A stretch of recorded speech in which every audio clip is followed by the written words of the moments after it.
அடுத்ததாக மதரசா ஜாமியா மன்பாடு உள்ள அரபிக் கல்லூரியின் பேராசிரியர் ஓரானா மௌலவி SKM ஜாபருதீன் ஹசரத் அவர்கள் சிறிது நேரம்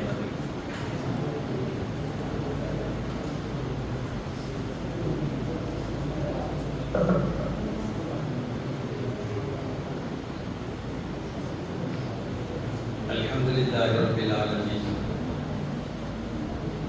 வஸ்ஸலாத்து வஸ்ஸலாமு அலா ரசூலிஹி சய்யிதினா முஹம்மதின் வ ஆலிஹி வ ஸஹ்பிஹி அஜ்மஈன்.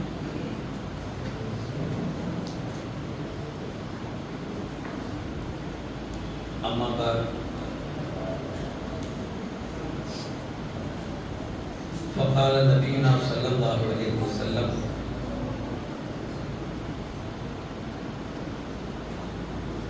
إن في البيان لسحرا صدق النبي صلى الله عليه وسلم.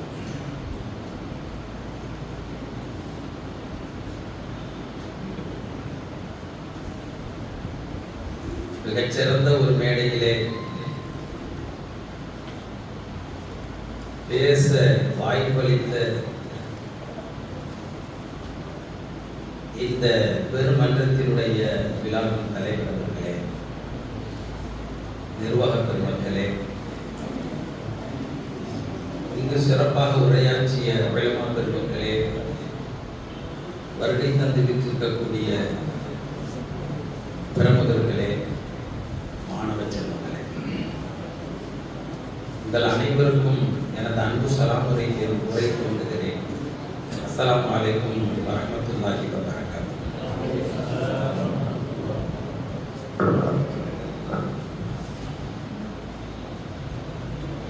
லஜ்னத்து மன்பழில் வாயிதி, லஜ்னத்துல் இர்ஷாத், லஜ்னத்து மன்பழில் வாயிதின் அங்க ஜாமியா மன்பாடு உள்ளாவினுடைய சொற்பயிற்சி மன்றத்தினுடைய லஜ்னத்துல் இர்ஷாத். இந்த மாமன்றம் சாதாரண மாமன்றம் அல்ல. என்னை பொறுத்தவரையிலும் ஒரு இமாலய சாதனை புரிந்த மன்றம். மிகப்பெரிய பேச்சாளர்கள்,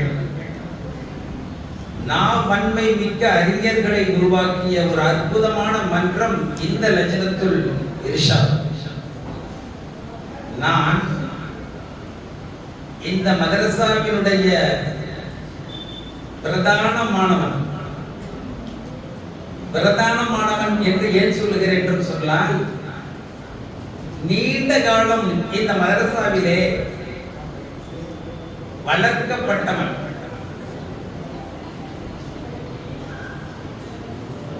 நான் ஓத வேண்டும் என்று முடிவெடுத்த பின்பு என்னை கொண்டு வந்து இங்கதான் ஃபர்ஸ்ட் 1வது முறையில சேர்த்து விட்டாங்க. 5 ஆண்டு கால கல்வி இங்கிருந்து தான் எனக்கு கிடைத்தது. அப்பொழுது இங்கிருந்த உஸ்தாதுமார்கள் அவர்கள் சாதாரணமானவர்கள் அல்ல. இல்முடைய பொக்கிஷம்,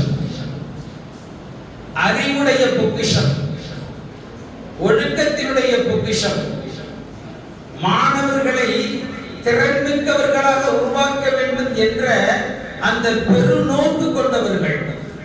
24 மணி நேரமும் மாணவர்களின் ஒழுக்கத்திலும் கல்வியிலும் முழு கவனம் செலுத்தி எங்களை அப்படியே புடம்போட்டு எடுத்தவர்கள்.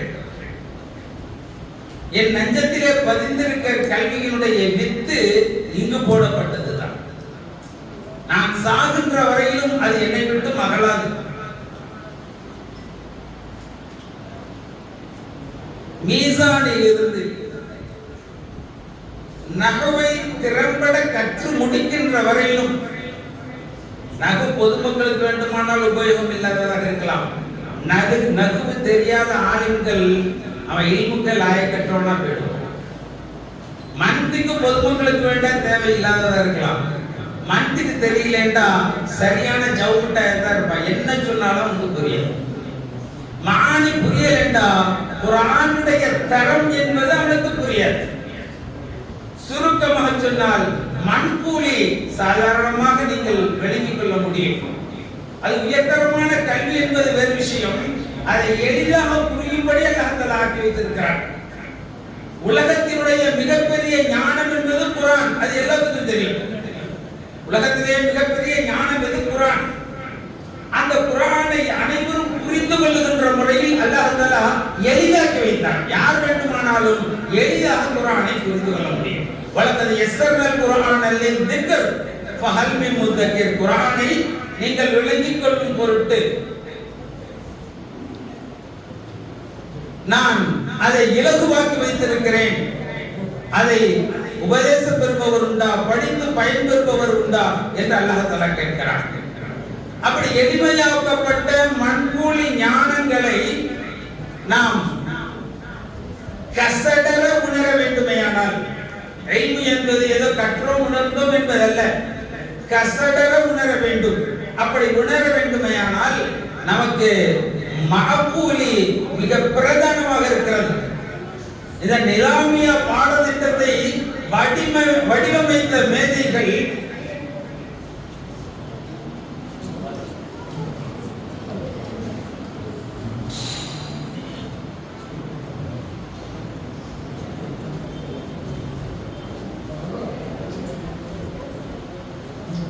இந்த நிலாமிய பாடத்திட்டத்தை வடிவமைத்த அந்த கல்வி ஞான மேதைகள் இந்த மகபூலி ஃபன்னை ஏன் உள்ளடக்கி இந்த பாடத்தை வடிவமைத்தார்கள் என்று சொன்னால், மண்கூலி தான் நம்முடைய அறிவை விசாலமடைய செய்கிறது. குர்ஆன் சொல்லுகின்ற கருத்துக்களை முறையாக புரிந்து கொள்ள வேண்டுமேயானால், சாதாரணமாக சொல்லுகிறேன், குர்ஆனிலே சொல்லுகின்ற ஹகீகத் மஜாஸ் என்ற அந்த விளக்கங்களை நீங்கள் படித்திருப்பீர்கள். யாருக்கு தெரியாத விஷயம் கிடையாது. அதை நீங்கள் முதலிலே ஹகீகத் என்றால் என்ன பொருள், மஜாஸ் என்றால் என்ன, அதுபோன்று அந்த குர்ஆனை உணர்ந்து கொள்வதற்கு தேவையான உசூலுடைய ஞானங்களை நீங்கள் தெளிவாக படிக்கிற பொழுது இன்னும் நிறைய விஷயங்களை சொல்லித் தருவார்கள். ஆம் என்றால் என்ன, காஸ் என்றால் என்ன, சரி என்றால் என்ன, கினாயா என்றால் என்ன, முஷ்தரக் என்றால் என்ன, முஅவ்வல் என்றால் என்ன, லாஹிர், நஸ், முஃபஸ்ஸர், முஹக்கம், கஃபி, முஷ்கில், முஜ்மல், முத்தஷாபி, எத்தனை வகையான இல்முகளை நமக்கு உள்ளடக்கி இந்த தஃசீரை நமக்கு கற்றுத் தந்திருக்கிறார்கள். அத்தனை ஞானங்களும் நமக்கு நல்ல மண்டையில புரியணும்னு சொன்னா,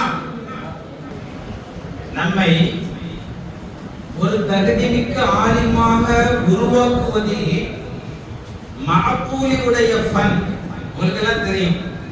நஹ்வு, மஆனி, மன்திக்கு, இது போன்ற மகபூலியான ஃபன்னுகள் தான் நம்முடைய அறிவை விரிவடை செய்கிறது. அந்த விரிந்து நிற்கின்ற அறிவுக்குள்ளே மண்புலியை ஈஸியா தூக்கி வச்சு நாம் உள்வாங்கிக்கும். ஒண்ணுமே தெரியாத சராமடையில உட்கார வச்சு என்னதான் நீங்க குர்ஆனை போதிச்சாலும், ஹதீஸ போதிச்சாலும், ஃபிக்ஹ போதிச்சாலும் மச மாதிரி ஒண்ணும் புரியாது. நம்ம ஒண்ணு சொன்னா அவன் ஒண்ணு புரிஞ்சுக்குவான். அதனால நம்முடைய அறிவை கூர்மைப்படுத்துவதற்கு, நம்முடைய அறிவை விசாலப்படுத்துவதற்கான அடிப்படையாகத்தான் மகபூலியை நமக்கு சொல்லி தந்து, அதற்கும் மேலாக மண்பூலியுடைய ஞானங்களை நமக்கு சொல்லி தந்து நம்மை பலப்படுத்தினார்கள். அப்படி பலப்படுத்திய இந்த ஃபைசுல் பாக்கியார் இன்று என்னை ஒரு ஆலிமாக உருவாக்கி இருக்கிறது என்பதில் நான் மிகப்பெரிய மகிழ்ச்சி அடைகிறேன். நான் ஓதுகிற காலத்திலே இந்த ஃபைசுல் பாக்கியார் எங்களுடைய ஆசிரியர் பெருந்தகை மௌலானா அப்துல் ஹை ஹதரத் அவர்களின் மூலம், மரியாதைக்குரிய மௌலானா பிஎம் ஜியாவுதீன் ஹதரத் அவர்களின் மூலம், மரியாதைக்குரிய மௌலானா தாஜுதீன் மன்வி ஹதரத் அவர்களின் மூலம் ஒரு அருமையான கட்டமைப்புக்குள்ளே வைக்கப்பட்டிருந்தது. ஒரு மாணவன் எப்படி இருக்க வேண்டுமோ அதற்கான இலக்கண தகுதியை எங்களுக்கு உருவாக்கி தந்தார்கள். அவன் எப்படி பேச வேண்டும், எப்படி நடக்க வேண்டும், எப்படி உடை அணிய வேண்டும், எப்படி அவன் பாடம் பார்க்க வேண்டும், எப்படி அவன் இபாதத்துக்களை மேற்கொள்ள வேண்டும், அவன் எப்படி உணவு உண்ண வேண்டும், அவன் எப்படி வெளியே செல்ல வேண்டும், மக்களோடு எப்படி பழக வேண்டும், மாணவர்களோடு எப்படி பழக வேண்டும். சாதாரணமாக மாணவர்களுக்கிடையே பேசுகிற பொழுது கூட சிறு சுந்தர மாணவர்கள் பெரிய மாணவர்களை பாய் என்ற சொல்லை தவிர வேறு எந்த முறையும் அழைக்கக்கூடாது. எனக்கு பேர் தெரியும், பேர் சொல்லி கூப்பிட்ட உடனே கண்டிச்சுப்பாங்க. இங்க வாடான்னு கூப்பிட்டு கண்டிப்பாங்க. நீ வாங்க பயிற்சி சொன்னீங்கன்னா வாடான்னு சொல்றேன். அது மாதிரி சிறிய மாணவர்களிடத்திலேயும் பேசுகின்ற அந்த பேச்சு பண்பு எல்லாவற்றிலும் ஒரு மிகப்பெரிய ஒரு ஒழுக்க நெறியை கட்டமைத்து அதுக்குள்ளே எங்களை வளர்த்தாங்க. இதை விட்டு வெளியே போனோம்னா எனக்கு உலகமே ஃப்ரீயா தெரிஞ்சு அந்த மாதிரி வளர்ந்தோம். அவ்வளவு அற்புதமான மதரசா இது. இன்னும் மென்மேலும் வளர்ந்து வளர்ந்து வளர்ந்து இது மிகப்பெரிய உச்சத்தை அடைய வேண்டும் என்ற துஆவை நான் ஒவ்வொரு நாளும் செய்து கொண்டிருக்கிறேன். அது போன்றுதான் ஜாமியா மன்பூர் உலாவும். இங்கிலிருந்து கட்டமைத்து கொண்டு செல்லப்பட்ட நான் அங்கு பூவாக பூத்து மலர்ந்தேன். அங்கு கிடைத்த ஞானங்கள் என்னை இன்னும் விரிவுபடுத்தியது, இன்னும் அழகுபடுத்தியது, இன்னும் என்னை பெருமதி உள்ளவனாக மாற்றி அமைத்தது என்பதில் நான் ஜாமியா மன்பூர் உலாவின் விஷயத்தில் மிகப்பெரிய நான் சந்தோஷம் அடைகிறேன், பெருமை அடைகிறேன். ஏனென்றால் அங்கு நான் பயிலுகிற பொழுது இருந்த உஸ்தாத்மார்கள் அவ்வளவு பெரிய தகுதி மிக்கவர்கள். இன்று பலராலும் விலாயத்தை பெற்ற வலியுல்லாக்களாக இருப்பார்களோ என்று சொல்லுகின்ற அளவிற்கு தரமிக்க உஸ்தாத்மார்கள் அவர்கள் எங்களை பயன்படுத்தினார்கள். நாங்கள் அப்படியே படித்து போய்விடுவோம். ஏத்து பேசுறது, என்னான்னு கேட்கறது, செய்ய முடியாதுன்னு சொல்றது, கண்டுக்காம அப்படி திரும்பிட்டு போறது, இந்த மாதிரி பண்புகள் எங்களுக்கு தெரியாது, எங்கள்கிட்ட இல்லவும் இல்லை. ஏனென்றால் அப்படி நாங்கள் செய்திருந்தால் இன்று கல்வி உலகில் அனாதைகளாக ஆக்கப்பட்டிருப்போம். இன்று நாங்கள் அனாதைகள் அல்ல, அரவணைப்புக்குரிய மிகப்பெரிய அற்புத மனிதர்களாக இருக்கிறோம். அது எங்களுக்கு புரிகிறது. காரணம் என்னவென்றால் ஒரு கவிஞர் சொல்லுகிறார், லைசல் எத்தீமுல்லதி கதுமாத்த வாலிதுஹு, பெற்றோர்களை பறிகொடுத்த பிள்ளைகள் அனாதைகள் அல்ல. இன்னல் யத்தீம பிலா இல்மின் வலா அதபின், இல்மும் அதபும் இல்லாதவன் தான் அனாதை என்று படிக்கிறார். இல்மும் அதபும் இல்லாதவன், இந்த ரெண்டுக்கும் தொடர்பு இருக்கு. நாம எப்படி வேண்டாலும் இருந்துக்குவோம், கட் ஷர்ட் போட்டுக்குவோம், நாம ஷார்ட்ஸ் போட்டுக்குவோம், வாங்க சொல்றதுக்கு ஷார்ட்ஸ் போட்டு பனியன் போட்டு வாங்க சொல்றதுக்கு கூடுமா கூடாதுன்னு பத்தோ கொடுத்துட்டு இருக்காங்கல்ல. அந்த மாதிரி நாங்கள் எப்படி வேணாலும் ட்ரெஸ் பண்ணிக்குவோம், எப்படி வேணாலும் பேசிக்குவோம், எப்படி வேணாலும் பாடத்துக்கு வந்து எப்படி வேணாலும் போய்க்குவோம். இப்படி இருந்தால் அது இந்த இல்முக்கான ஒரு ஒழுக்கத்தை இழந்தவன் என்று பெயர். அவனுக்கு இல்மு வராது. மல்ல அதபிலகு ஃபலா இல்முலகு. எல்லாத்துக்கும் தெரியும் இந்த ஹதீஸ், நல்லா சொல்லுங்க. மல்ல அதபிலகு ஃபலா இல்முலகு. அதபு இல்லாதவனுக்கு இல்மு வரவே வராது. இந்த அதபு என்பதை நீங்க என்ன நினைக்கிறீங்க? என்ன இப்படி போட்டு கஷ்டப்படுத்துறாங்க? கஷ்டப்படுத்தினா தான் தகுதியான ஆலிமா உருவாகுவேன். சட்டியில போட்டு சூடான எண்ணெயில பொரிச்சு எடுத்தா தான் டேஸ்டே வருது. பொரிச்சு எடுக்கும் போது வலிக்குதே வலிக்குதேன்னா அது உருவாகும். திங்க கூட நாக்கு கிட்ட கொண்டு போக முடியாது, நாத்தாடி. அந்த மாதிரி நாம் இந்த கல்வி பயிலுகின்ற இந்த குறுகிய காலம், 7 ஆண்டு காலம், இந்த காலத்துக்குள்ளே நாம் குடம் போட்ட தங்கமாய், குடம் போட்ட தங்கம்னு சொல்றாங்க. என்ன தெரியுமா? நெருப்புல வச்சு கொளுத்தி அதை குடம் போடுறது, அதுதான் குடம் போடுறதுன்னு சொல்றது. வச்சு எரிச்சு எரிச்சு எரிச்சு அதை தூய தங்கமாக மாற்றுகின்ற ஒரு கலை அது. அது வேற, அங்க நான் போல. அப்படி கஷ்டங்கள் கொடுக்கப்படுவது எல்லாம் அது சிறந்ததாக மாற்றப்பட வேண்டும் என்பதற்காகத்தானே தவிர உங்களை அழிக்க வேண்டும் என்பதற்காக அல்ல. கஷ்டப்பட்டவர்கள், அதாவது சொல்லுவாங்க, தம்பி உனக்கு இஷ்டப்பட்ட இல்ம நீ ஓதித்தான், உனக்கு இஷ்டப்பட்ட கல்வியை படித்தான் என்று சொல்வார்கள். நீங்க இஷ்டப்பட்டதை தேர்ந்தெடுங்கள். மார்க்க கல்வின்னு தேர்ந்தெடுத்தா மார்க்க கல்வியோட நின்று அதுல கொஞ்சம் உலக கல்வி புகுத்த முடியுமா? அங்க போவார். உலக கல்வி படிக்கணும் முடிவு பண்ணிட்டியா, பிகாமா பிகாமோட நின்று, பிஎஸ்சியா பிஎஸ்சியோட நின்று, பிஏவா பிஏவோட நின்று, அதை ஒழுங்கா முடிச்சுட்டு அடுத்த கட்டத்துக்கு போறியா, அடுத்த மாசத்துக்கு என்ன படிக்க முடிவு பண்றியா, அதோட ஒரு கல்வியை ஒழுங்கா படி. அப்ப நீ தேர்ந்தெடுக்கும் பொழுது உனக்கு உரிமை இருக்கிறது. தேர்ந்தெடுத்த கல்வியை உள்வாங்குவதற்கு நீ கஷ்டப்படு, தேர்ந்தெடுக்க இஷ்டப்படு. தேர்ந்தெடுத்த பின்னாலே அந்த கல்வியை உள்வாங்குவதற்கு கஷ்டப்படு. கஷ்டப்படாம இல்மு நிச்சயமா வர. இரவு பகலுமாக நாங்கள் கஷ்டப்பட்டிருக்கிறோம். நாங்கள் விரும்பி தேர்ந்தெடுத்த கல்வியாக இருந்தாலும் அதை உள்வாங்கி எங்களுக்குள்ளே கொண்டு வருவதற்கு மிகப்பெரிய கஷ்டங்களை நாங்கள் மேற்கொண்டிருக்கிறோம். எங்கள் உஸ்தாத்மார்கள் எங்களை அப்படியே கண்டு காணாம அதை மெயின்டைன் பண்ணிட்டே இருப்பாங்க. பரீட்சை வந்துச்சுட்டா விடிய விடிய பாடம் போகும். என்ன என்ன இந்த டிகிரியில படிச்சு 90 மார்க் 80 மார்க் வாங்கிட்டு நாங்க அரசாங்க வேலையில போய் பெரிய 25,000 30,000 சம்பளம் வாங்க போறோம் இல்ல. அப்பவும் தெரியும் உலமாக்களுக்கும் சம்பந்தவங்களுக்கு ஒரு சம்பளம்னு நிர்ணயம் இருக்கு. அது எந்த ஆயுதம் எந்த பெரிய அல்லாம இருந்தாலும் சரி அதன் சம்பளம். அதனால அதற்காக நாங்கள் படிக்கல.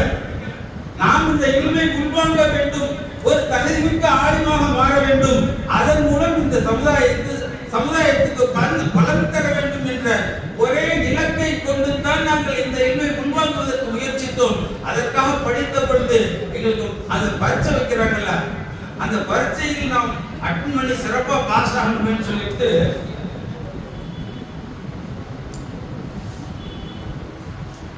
இஷா தொழுதுட்டு வந்து மகரிபோட சாப்பாடு முடிஞ்சோம். இஷா தொழுதுட்டு வந்து உட்கார்ந்தா 12 மணி வரைக்கும் பாடம் பார்த்து அப்படியே மயக்க தள்ளும். மெதுவா போனா அதுக்கு முடிச்சுட்டு தான் இருப்பாங்க. அந்த டீ வாங்கிட்டு வரோம், போயிட்டு கவனமா வரணும். கிளாஸுக்கு சத்தம் விடாம போய் பெரிய கிடத்தரல இந்த ரேடியோ இருக்குல்ல, அதுக்கிட்ட ஒரு டீ கடை வச்சுட்டு இருப்போம். இந்த நைட் ஷோ முடிச்சுட்டு வரவங்கலாம் டீ குடிக்கிறதுக்காக அங்க போய் டீயை வாங்கிட்டு வந்து ஊத்தி நல்லா குடிச்சிட்டு மறுபடியும் அப்படியே பாடம் பார்த்து பாங்கு சொன்னோன்னு போய் நல்லா ஊற குளிச்சுட்டு இருந்துச்சு, சுமுக தொடுத்துட்டு அதோட ரெடியா இருந்து பரீட்சை அட்டன் பண்ணி முடிச்சுட்டு வந்து படுத்தோம். அவ்வளவு வெறி.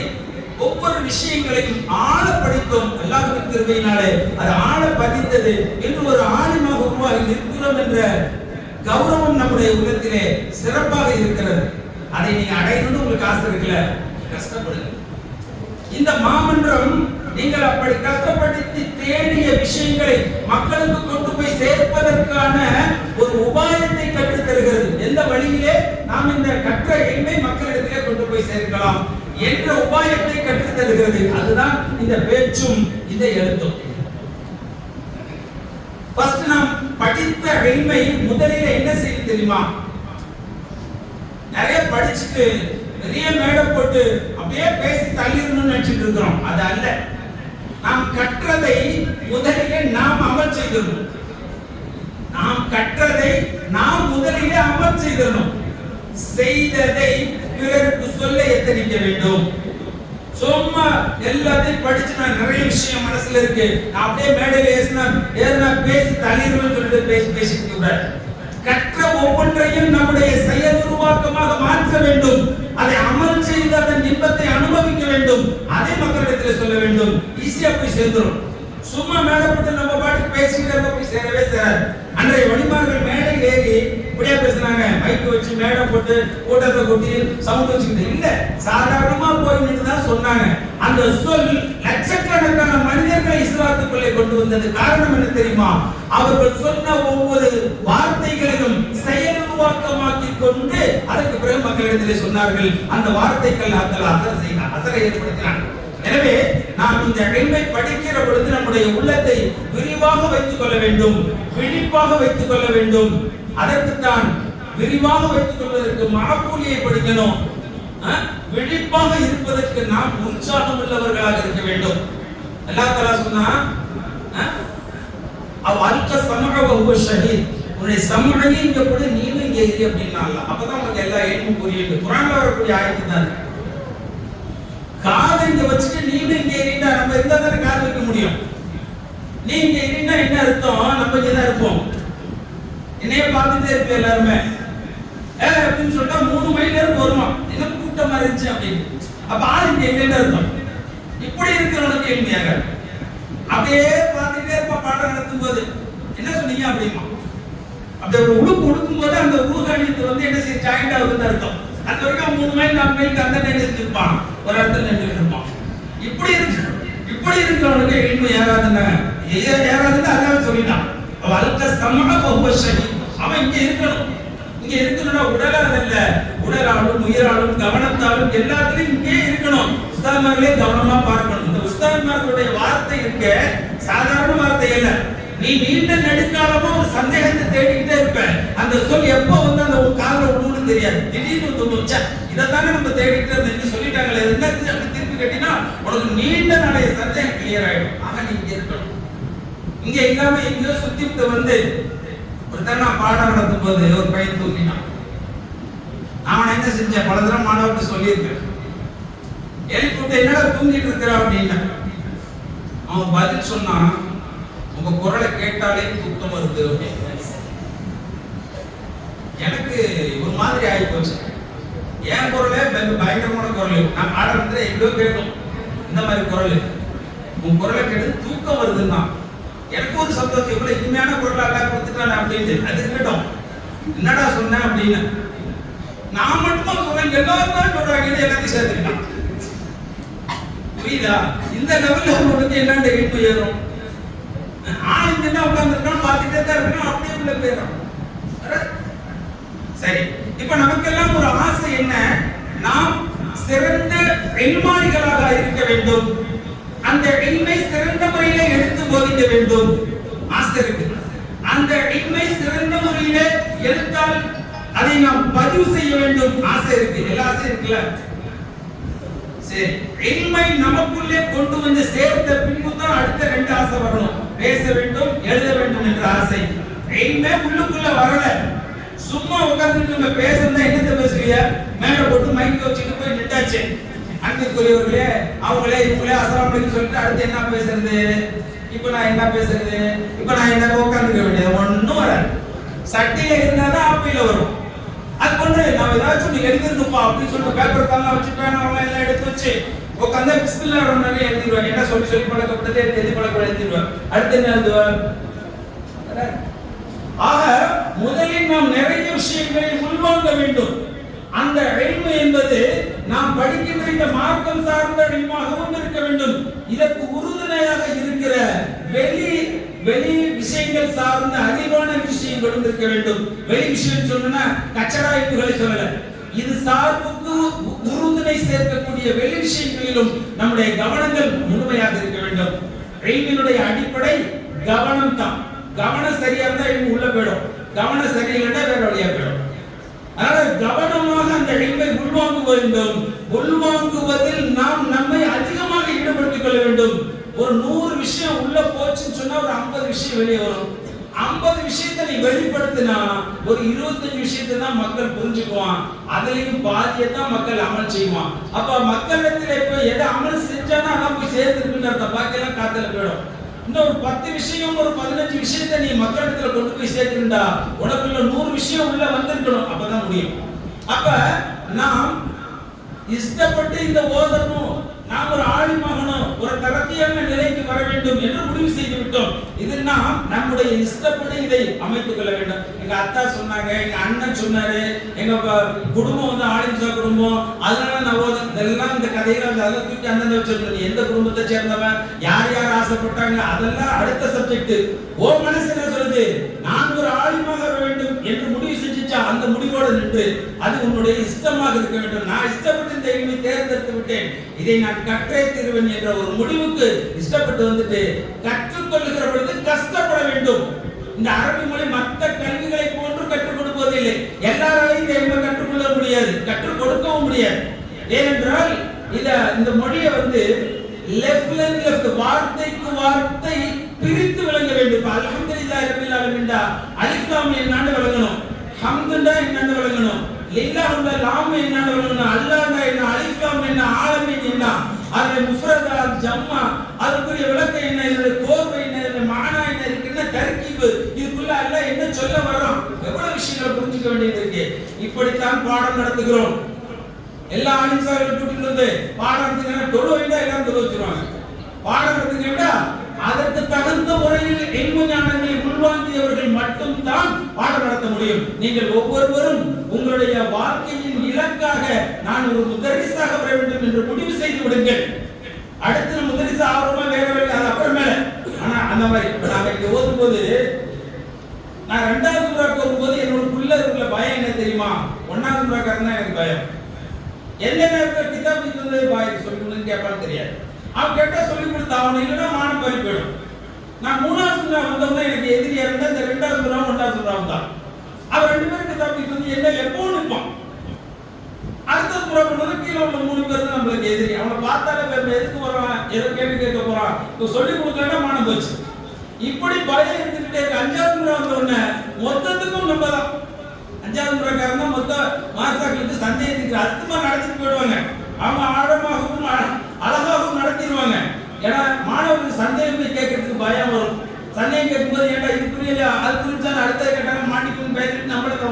மேல் சுமராட்ட தான் வருவோம். இப்ப மேல் சுமராக்காரனுக்கு பீதியும் பயம் உண்டாக்கக்கூடிய மாணவர்கள் கீழ் சுமரா மாணவர்கள் இப்படிதான் நம்ம பாடம் பயின்றோம். இன்றும் என் கூட ஓதிய மாணவர்கள் என்ன அந்த கூத்த சொல்லி காட்டிக்கிட்டே இருப்பான். நான் பயத்தை அந்த பக்கமா போவேன். எங்க ஓட்டி நீங்க வாங்க இழுத்துட்டு வந்து வச்சு கேட்கணும். அப்போ சொல்லி கொடுப்பாங்க அவருடைய கிருபையினால. ஏண்டா நாம் தரிசல உட்கார்ந்து இருக்கும் போது நாம் உஸ்தாத்மார்கள் சொல்லுகின்ற வார்த்தைகளை தெளிவாக கேட்டு கேட்டு உள்வாங்கி கொஞ்சம் கொஞ்சமா இறக்கணும். புரியலையா? போய் உட்கார்ந்து பாடம் பார்க்கணும். இந்த பாடம் பார்க்குதல் என்ற ஒரு பண்பு இருக்க அதற்கு நிகரான ஒரு நிகழ்ச்சி எதுவுமே இல்லை.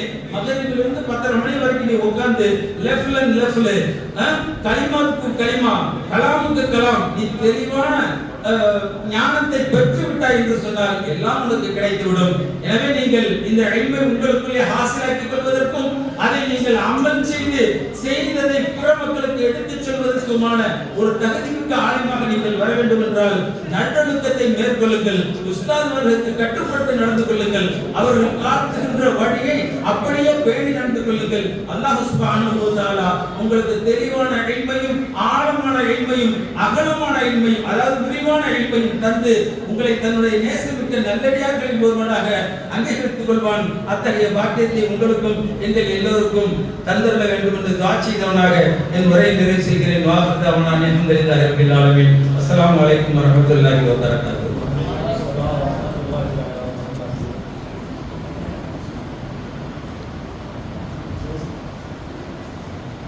நீண்ட நெடிய ஒரு ஆழமான ஒரு உரையாடலை அதன் தொடர்பாக கோல் எஜுகேஷன் இருவழி கொள்கை கல்வி இருக்கு இல்லையா, உலக கல்வியும் மறுமை கல்வியும் இரண்டு கல்வியும் சேர்த்து கற்கக்கூடிய பழக்கம் அப்படிங்கிறது இப்ப ஏற்பட்டதில்ல. 1938 முன்னாடி இந்த கல்வி வழி இருந்துட்டு இருக்கு. உலக கல்வி படிச்சுக்குவாங்க, மறுமை கல்வி படிச்சுக்குவாங்க, ரெண்டும் ஒரே இதாக தான் இருந்துச்சு.